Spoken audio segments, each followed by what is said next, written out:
Noong ang ating Panginoong Hesukristo, kapatid na Arnel, nagturo, tiniyak ba ng ating Panginoong Hesukristo na ang mga kaanib sa kanyang iglesia o nasa loob ng iglesia ni Kristo, yun ay sa Diyos? Opo. Ang babasahin ko naman po ay pangungusap mismo ng ating Panginoong Hesukristo. Sa Juan 17:9 hanggang 11, idinadalangin ko sila, hindi ang sanglibutan, kundi ang lahat ng ibinigay mo sa akin, sapagkat sila'y iyo. Ang lahat ng akin ay iyo. Ang lahat ng iyo ay akin. At pararangalan ako sa pamamagitan nila. At ngayon, ako'y papunta na sa iyo. Aalis na ako sa sanglibutan, ngunit nasa sanlibutan pa sila. Amang banal, ingatan mo sila sa pamamagitan ng kapangyarihan ng iyong pangalan. Pangalang ibinigay mo sa akin upang sila'y maging isa kung paanong tayo'y iisa. Ano po ang pahayag ng ating Panginoong Hesukristo dito po sa mga talata ng Biblyang binasa namin sa inyo? Ang sabi ni Kristo, yung mga taong ibinigay sa akin ng Ama, binigay sa kanya ng Diyos. Alalaong bagay, yung mga kaanib sa tunay na iglesyang itinayo ni Kristo. Ang sabi niya, sila'y sa iyo. Ang tinutukoy niya, ang Diyos. Sila'y sa Diyos. Lahat ng ibinigay mo sa akin, sa iyo. At yung iyo, akin. Siguro, itatanong nila, ba't ho natin natiyak na ang tinutukoy dyan? Yan nga yung iglesia ni Kristo. Ang sabi ni Kristo, ingatan mo sila sa pamamagitan ng kapangyarihan ng iyong pangalan. Tatawagin po sa pangalan ng ating Panginoon Diyos. Aling pangalan niya?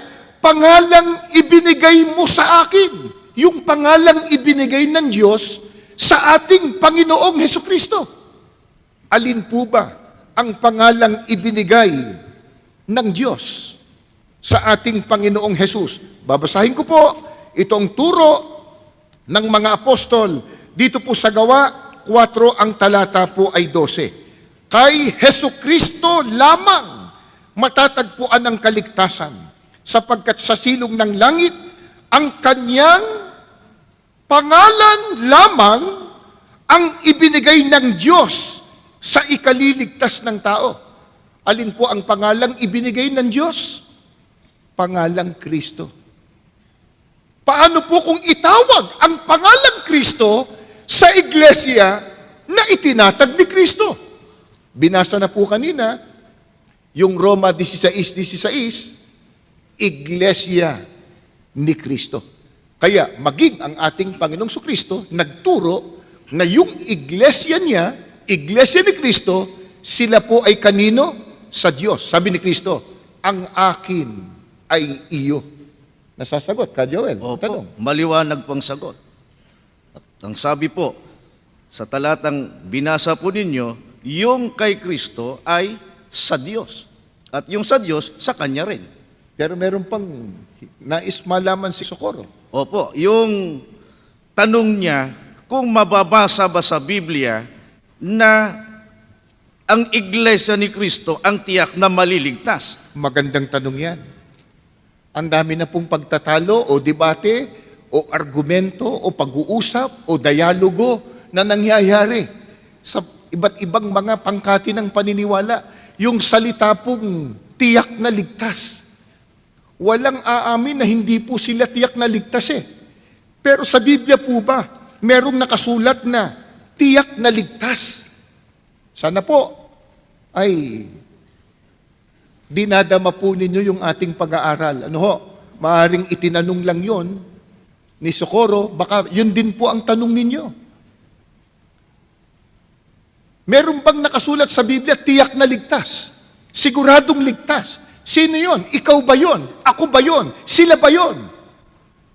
Ang babasahin ko po, sulat ni Apostol Pablo sa mga taga-Roma. Roma 5:8 hanggang 9 po. Ngunit, ipinadama ng Diyos ang kanyang pag-ibig sa atin nang mamatay si Kristo para sa atin, noong tayo'y makasalanan pa. At ngayong napawalang sala na tayo, sa pamamagitan ng kanyang dugo, lalo nang tiyak na maliligtas tayo sa puot ng Diyos sa pamamagitan niya.